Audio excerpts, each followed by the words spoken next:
Hoje nós vamos falar de estatal. Vamos falar de estatal? Estatal, meu.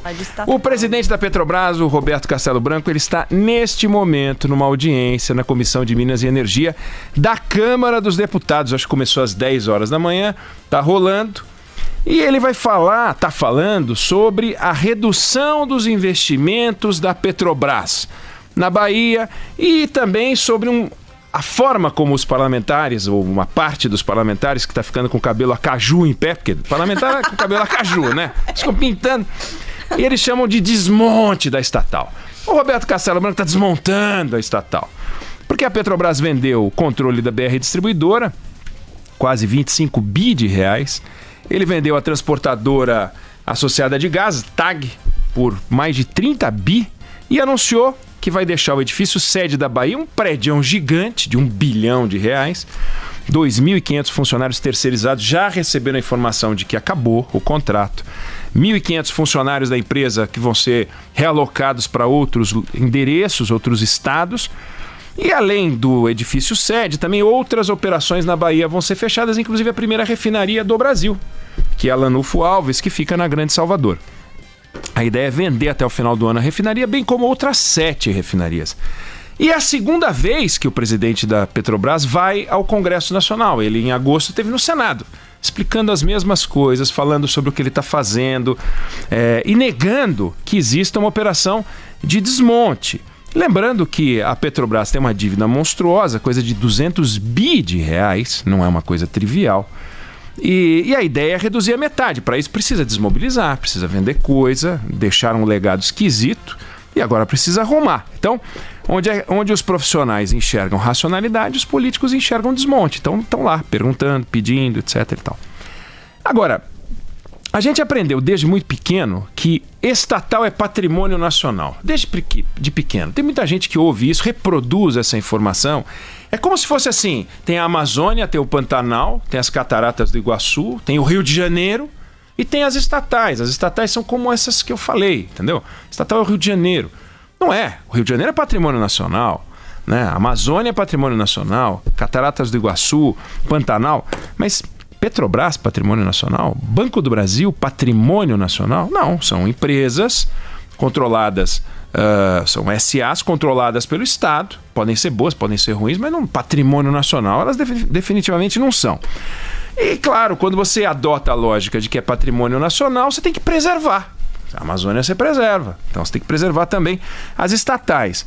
E essas estatais, elas foram atacadas, seja pela tentativa de uma roubalheira inacreditável, aquele dinheiro duto que saiu da Petrobras e que se descobriu, então ela foi atacada pela roubalheira, patrocinada pelos governos do PT, por políticos aliados e tal, tudo desmontado, ou uma parte desmontado pela Lava Jato, e aí você tem agora, na percepção de uma parte dos parlamentares, na sequência a roubalheira, o desmonte. Então você desmontou roubando, agora você está desmontando.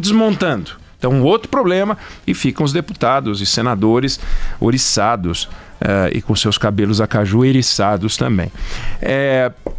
Numa entrevista recente, o presidente da Petrobras, ele declarou o seguinte: cada companhia escolhe o que é melhor para ela, eu vou fazer o que eu acho que é melhor para os nossos acionistas. Não é um discurso típico de presidente da Petrobras, destes tradicionais ou dos tradicionais que passaram por lá, que falam em o que é melhor para o Brasil, o que é melhor para a sociedade, o que é melhor para o governo, para a comunidade, seja lá o que for. Não, o que é melhor para o acionista. Ou seja, muita clareza por parte do presidente da Petrobras. E por que ele fala acionista? Porque o governo federal é dono de 50,3% da empresa, não é de 100%. Tem ainda o BNDES que tem mais 10%, o resto é privado. E é assim que tem que ser administrada uma SA. Não como um departamento do governo, né, aberto aos políticos e para fazer política pública, mas ser administrada segundo os interesses dos acionistas, onde o governo é um acionista, o Estado, na verdade, é um acionista. E aí é curioso, porque ele é chamado para depor no Congresso Nacional 2 vezes. Ninguém do Itaú foi chamado para depor no Congresso Nacional sobre suas políticas para os acionistas. Ninguém do Bradesco, ninguém da Fiat, da Volkswagen. Mas a Petrobras já foi 2 vezes em 2 meses, né? Vamos lá, se tivesse cometido um crime como a Vale cometeu, a Vale foi chamada. Cometeu um crime em Mariana, cometeu um crime em Brumadinho, tem que ser chamada mesmo. Sou contra a ideia de CPI, mas ser chamada a dar satisfações faz sentido, né? Pra lá, o Congresso Nacional está lá para isso também. Mas a Petrobras está sendo chamada para dar satisfações de natureza comercial, não de natureza policial, como era o caso da Vale, né? E aí é um problema central que eu acho que a gente tem que discutir aqui.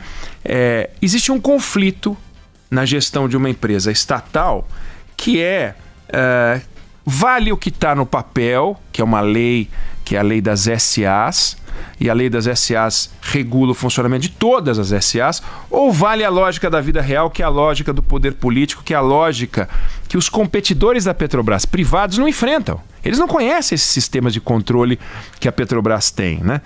Toda empresa privada, ela se guia pelos interesses dos acionistas, ela responde para um conselho de administração. A Petrobras também tem, mas tem um outro problema, ela tem em cima dela o Estado patrão. E o Estado patrão é um mau patrão, por definição, porque vive esse conflito. Ou bem eu busco lucro e os interesses dos acionistas, ou bem eu faço política pública, ou bem eu controlo os preços dos combustíveis, ou bem eu agrado os governadores, os prefeitos e tal. Para você ter uma ideia, na semana passada, o prefeito de Salvador, né, o ACM Neto, ele se posicionou contra o fechamento da operação da Petrobras na Bahia e se mexeu contra isso. Quem é que ele procurou? Procurou o general Heleno. Ele foi no general Heleno, ele foi no ministro-chefe do Gabinete de Segurança Institucional. Ele foi para Brasília, não foi para o Rio de Janeiro, que é onde fica a sede da Petrobras, foi para Brasília. Então, olha a cabeça torta das pessoas. Poxa vida, tem um problema na Petrobras? Vamos falar com o general Heleno. Mas o que o general Heleno tem a ver com a Petrobras? É aquilo, se ele não tem, o ACM Neto não tinha que estar lá. Se ele tem, temos um problema de outra natureza, até maior, porque o general Heleno teria algo a ver com a Petrobras. E a rigor não tem, né? Claro, o general Heleno é uma pessoa educada, o prefeito de Salvador quer falar com ele sobre qualquer assunto, falará sobre qualquer assunto, inclusive sobre a Petrobras. Ele será solidário, terá sido solidário, etc. Quem acompanhou disse que ele foi solidário, demonstrou preocupação, é o clássico, não vai fazer nada, espero que não faça nada, né? Enfim, para atingir o lucro, as empresas privadas, elas racionalizam os custos. Não tem outra alternativa, né? E é isso que espera os acionistas, e é isso que precisam fazer os dirigentes. E é isso que o Roberto Castelo Branco está fazendo. Só que na companhia estatal, essa opção pode ser até um problema. Como a gente está vendo. Está lá o cara dando explicação.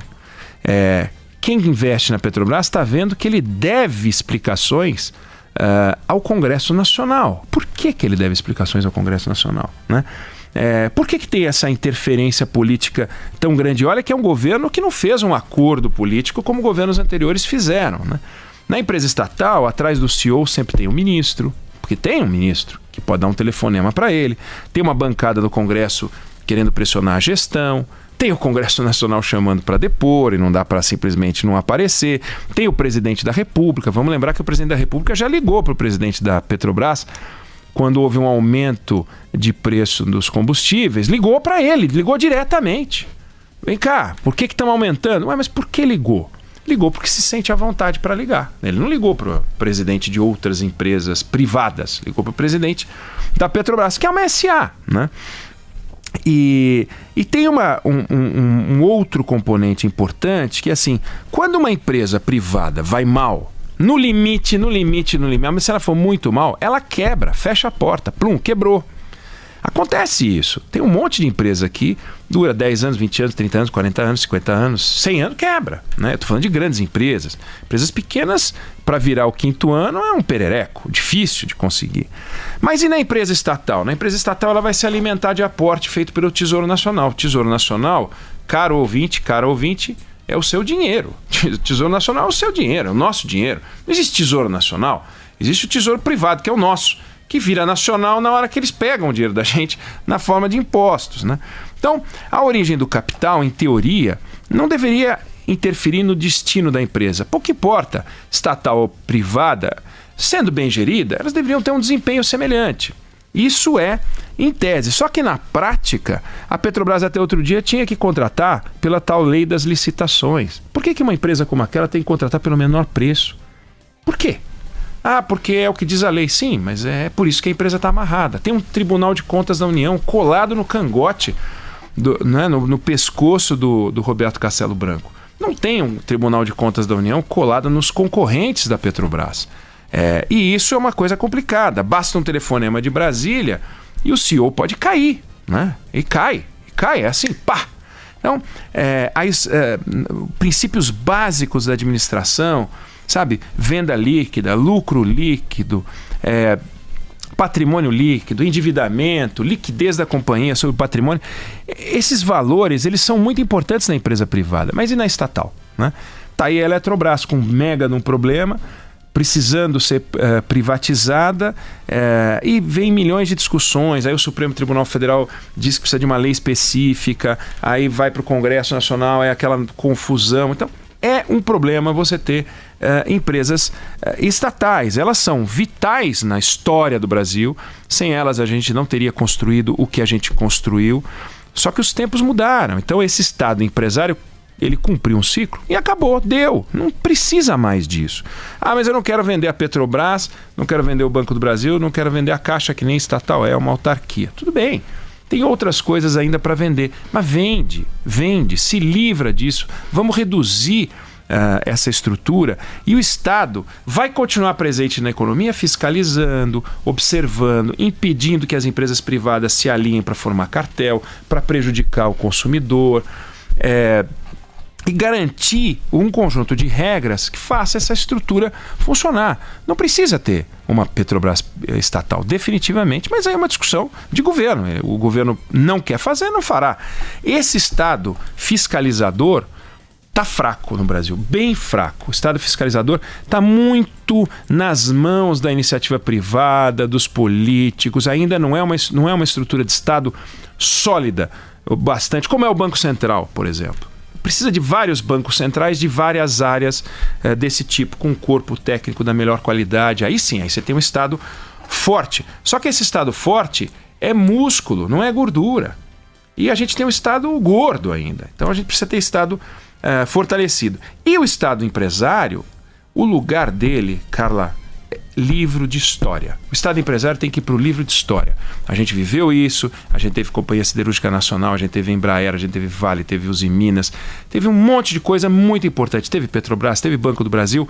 Está na hora da gente virar a página e colocar isso no nosso passado, do qual a gente tem que ter orgulho, sim, mas tem que modernizar. Temos que ir para o Brasil 3.0, 4.0, 5.0. Não podemos ficar nesse Brasil analógico que já deu o que tinha que dar.